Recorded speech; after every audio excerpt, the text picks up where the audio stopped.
The Lord be with you. And with your spirit.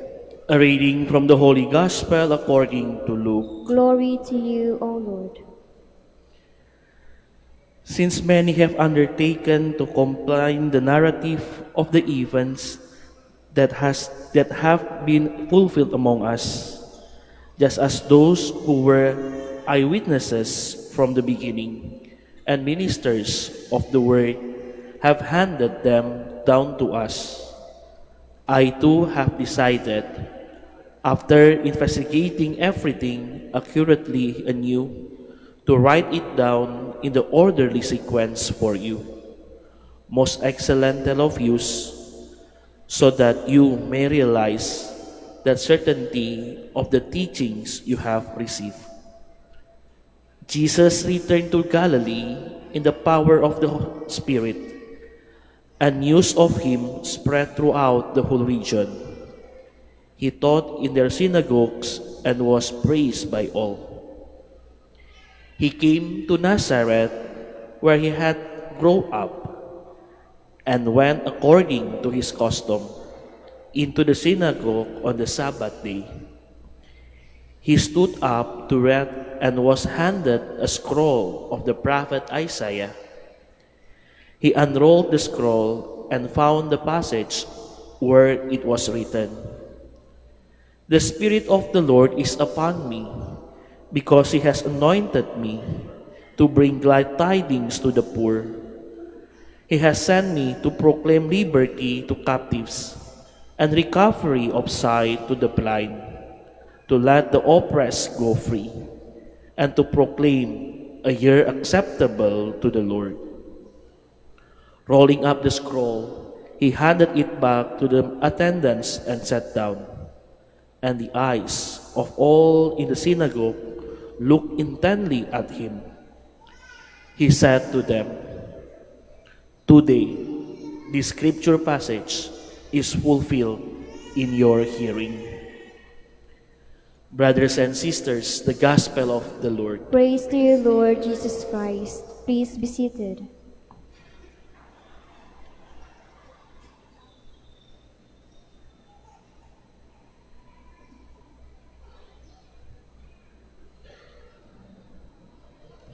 May kasabihan, ang hindi marunong lumingon sa kanyang pinanggalingan, hindi makakarating sa kanyang patutunguhan.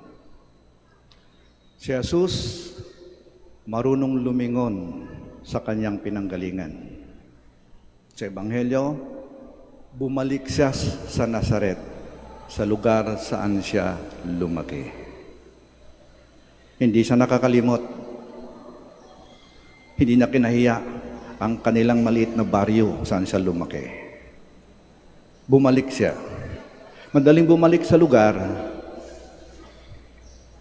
kung saan nakaranas ka ng pagmamahal. Nandun yung kanyang ina si Maria. Nandun yung kanyang ama si San Jose. Maring nandun din ang kanyang mga lolo at lola. Santa Ana, San Joaquin. Nandun yung kanyang mga kaibigan, mga kalaro, mga kamag-anak. Masaya ang kanyang pangkabata. Madaling bumalik sa isang lugar saan nakaranas ka ng pagmamahal at nakaranas ka ng saya ng isang pamilya. Kaya nga ba't ngayon uso yung mga homecoming, balik paaralan. Kung masayang alaala mo, parang babalik at babalik ka. May mga homecoming or family or clan reunion. Kung masayang alaala mo, babalik at babalik ka. Pero, eto, hindi ka babalik sa isang lugar saan masakit, masaklap, mabigat ang iyong alaala.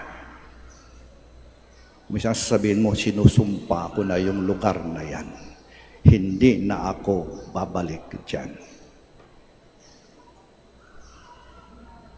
Kaya mahalaga sa pamilya, tayo, kayong mga magulang, give pleasant memories to your children. Ipadama yung pagmamahal sa kanila. Ipadama yung tunay yung pag-alaga sa kanila. yung tunay na pagkali. Sapagkat pagdating ng panahon, kahit gaano kalayong kanilang marating, kahit saan sila mapadpad, babalik at babalik sila. Babalikan nila ang lugar sa nakaranas sila ng pagmamahal. Bago magsimula yung public ministry o yung pagpapahayag ni Jesus ng mabuting balita, bumalik muna sa Nazaret. Humugot siya ng lakas doon sa mga taong nagmamahal sa Kanya. Una niyang pinuntahan yung simbahan.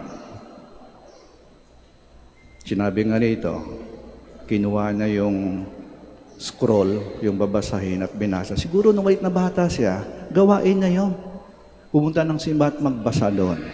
Para bang tayo rin halimbawa, nung maliit na bata ka, naging member ka ng choir, naging sakristan ka, nagsilbi ka sa simbahan, naging anghel ka nung Pasko o nung muling pagkabuhay. Kaya may maganda kang alaala, babalik at babalikan mo yon. Naging sagala ka nung piyesta, babalik at babalikan mo yon. Magandang alaala, doon ka hugot ng lakas upang kahit gaano kalayong narating mo, alam mo may magandang alaala kang babalikan. Tayo nagsisimba ngayon. Bakit? Marunong tayong bumalik sa ating pinanggalingan. Tayo nanggaling sa Diyos, tayo babalik sa Diyos. At yung mga alaala, yung simbahan, yun yung lugar saan una tayong dinala, doon tayo'y bininyagan. Nang kayo ng First Communion, simbahan ang inyong pinuntahan. Nung kayo kinasal, nung kayo nagninong o nagninang. At sana, sigurado to, pag tayo namatay, dadalhin din tayo sa simbahan. Tayo nanggaling sa Diyos, tayo babalik sa Diyos. Kaya, eto tayo ngayon nakakaala-ala. Babalik at babalik ako sa Diyos. Babalik at babalik ako sa mahal na ina. Babalik at babalik ako sa Birhen ng Manawag upang magpasalamat. Hindi ako nakakalimot. Ako'y nakakaala-ala. Kung hindi tayo nakakalimot, naging matibay ang ating ugnayan. Malalim yung ating ugat. Hindi natin nalilimutan ng ating pinanggalingan. Naalala ko noon, isang pamilya, umuwi rito, mga balikbayan. Matagal sila sa ibang bansa. Doon na pinanganak yung dalawang anak nila. Nang umuwi sa probinsya, sabi ng nanay, anak, you make mano to your lolo and lola, ha? What is mano? What is mano? You take their hand and you place their hand on your head so that they will give you their blessing. Ang mano ka, kunin mo yung kamay nila upang ipatong sa noo mo para ibigay yung kanilang bendisyon sa iyo. At ginawa nila. Yung bunso, pagkakuha ng kamay ng lolo niya, takbo siya, Mami, the hand of lolo is very rough and very dirty. Magkaspang daw at madumi yung kamay ng lolo niya. Aba, hinila ng nanay sa kwarto. Pero sabi niya, wag mo masabi-sabi yan, ha? Hindi mo ba alam na makamay na yan ang nagpakain sa amin? Yung makamay na yan ang nagbigay ng damit sa amin. Yung makamay na yan nagpaaral sa amin. Kung walang kamay na yan, wala kami at wala kayo dito. Bumalik ang bata at hinalikan ng kamay ng kanyang lolo. Huwag nating sirain ang ating ugnayan sa ating nakaraan. Ang hindi marunong lumingon sa kanyang pinanggalingan, hindi makakarating sa kanyang paroroonan. Tayo nanggaling sa Diyos, tayo babalik sa Diyos. Tayo nanggaling sa Diyos, ang ating buhay ay isang paglalakbay patungo sa Diyos. Tandaan natin, ang hindi marunong lumingon sa kanyang pinanggalingan, hindi makakarating sa kanyang paroroonan.